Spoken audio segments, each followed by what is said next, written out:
అందరికీ నమస్కారం అండి. Welcome to my channel. AP రాష్ట్ర వ్యాప్తంగా ఉన్న విద్యార్థులందరికీ కూడా మనకి తల్లికి వందనం పథకం సంబంధించి గాను చాలామంది ఎదురు చూస్తున్నారు. సో, ప్రెజెంట్ దీనికి సంబంధించి గాను చూసుకున్నట్లయితే ఈ యొక్క నిధులనేవైతే విడుదల చేయడానికైతే సిద్ధమవుతుందండి రాష్ట్ర ప్రభుత్వం. అయితే ఈ యొక్క రూ. 15,000 ఎప్పుడు అందించబోతుంది అనే దానిపై ఈ వీడియోలో పూర్తి సమాచారం అయితే తెలుసుకుందాం. విద్యార్థులు అలాగే తల్లులందరూ కూడా వీడియోనైతే పూర్తిగా చివరి వరకు అయితే చూడండి. ఎటువంటి డాక్యుమెంట్స్ కావాలని ప్రతిదీ కూడా మీకైతే అప్డేట్ చేస్తాను. అంతకంటే ముందు కొత్తగా ఎవరైనా మన ఛానల్‌ని చూసినట్లయితే వెంటనే ఛానల్ అయితే సబ్స్క్రైబ్ చేసుకోండి మిత్రులారా. చాలామంది వీడియోనైతే చూస్తున్నారు గానీ సబ్స్క్రైబ్ అయితే చేసుకోవడం లేదు. సో, మీరు గనక సబ్స్క్రైబ్ చేసుకుంటే నేను పెట్టే ప్రతి చిన్న లేటెస్ట్ అప్డేట్ కూడా మీరు ఎప్పటికప్పుడు మిస్ కాకుండా తెలుసుకోగలుగుతారు. అలాగే వీడియోకైతే లైక్ చేయండి. మరికొంతమందికి సమాచారం అయితే తెలుస్తది. ఇంకా ఆలస్యం చేయకుండా వీడియోలోకైతే వెళ్ళిపోదాం.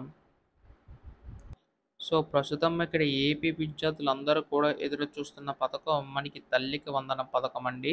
అయితే ఈ యొక్క పథకం సంబంధించి గాను గత ప్రభుత్వంలో అమ్మ ఒడి పథకం కింద మనకి ప్రతి సంవత్సరం రూ. 15,000 అయితే అందించేవారు.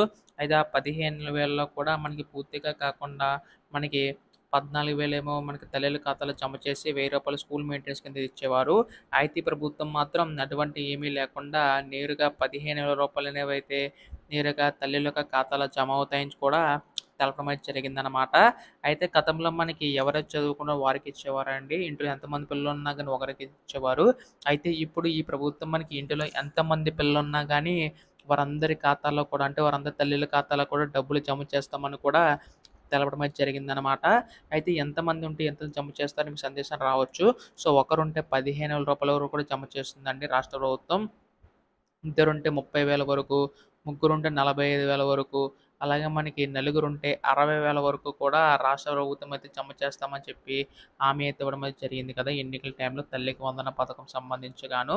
సో, ఎట్టకేలకు మనకి ఈ యొక్క పథకం సంబంధించి గాను ప్రభుత్వం అయితే స్వీకారం అయితే చుట్టబోతుందండి.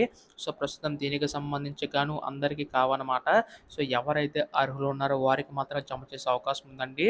అంతే మనకి చాలామందికి సందేశం అయితే ఉంది. ఓన్లీ మనకి కేవలం ప్రభుత్వ స్కూల్‌లో చదివిన వారికి ఇస్తారా? ప్రైవేట్ బడిలో చదివిన వారికి ఇవ్వరా? అని చెప్పేసి అయితే అన్నారు. సో, అలాగైతే కాదు. కొన్ని అర్హతలైతే ఉన్నాయి. సో, ఏ బడిలో చదివినా కానీ అర్హతలు ఉంటే మాత్రం మీకైతే వస్తుందనమాట. అయితే మనకి ఏ స్కూల్‌లో చదువుకుంటున్నా కానీ విద్యార్థులందరికీ కూడా 75% నుంచి 80% అటెండెన్స్ పైనైతే ఉండాలనమాట. సో, అలా ఉంటేనే మీకు ఈ యొక్క తల్లికి వందన పథకం సంబంధించి గాను మీ యొక్క ఖాతాలో డబ్బులనేవైతే జమ అవుతాయండి. అయితే ప్రస్తుతం దీనికి సంబంధించి కానీ చూసుకున్నట్లయితే కొన్ని డాక్యుమెంట్స్ అనేవైతే రెడీ చేసుకోవాల్సి ఉంటుందనమాట. రేషన్ కార్డ్ అయితే కలిగి ఉండాలి. ఆధార్ కార్డ్ అయితే ఉండాలి. అలాగే మీ యొక్క బ్యాంక్ అకౌంట్‌కి కేవైసీ కంప్లీట్ అయ్యి ఉండాలనమాట. సో, ఈ 3 తప్పనిసరిగా అయితే చూసుకునేలా చేసుకోండి. సో, ఇవంతా కూడా మనకి రాష్ట్ర ప్రభుత్వం మనకి ఈ యొక్క నెలలో విడుదల చేయడానికి సిద్ధమవుతున్నట్లుగా తెలుస్తుందనమాట. సో, ఈ యొక్క తల్లికి వందన పథకం సంబంధించి గాను మనకు త్వరలో అప్డేట్ ఇచ్చే అవకాశం ఉందండి. ఇటువంటి లేటెస్ట్ అప్డేట్స్ అన్నీ కూడా మిస్ కాకుండా తెలుసుకోవాలనుకుంటే వెంటనే ఛానల్‌ని సబ్స్క్రైబ్ చేసుకోండి. ధన్యవాదములు. జై హింద్.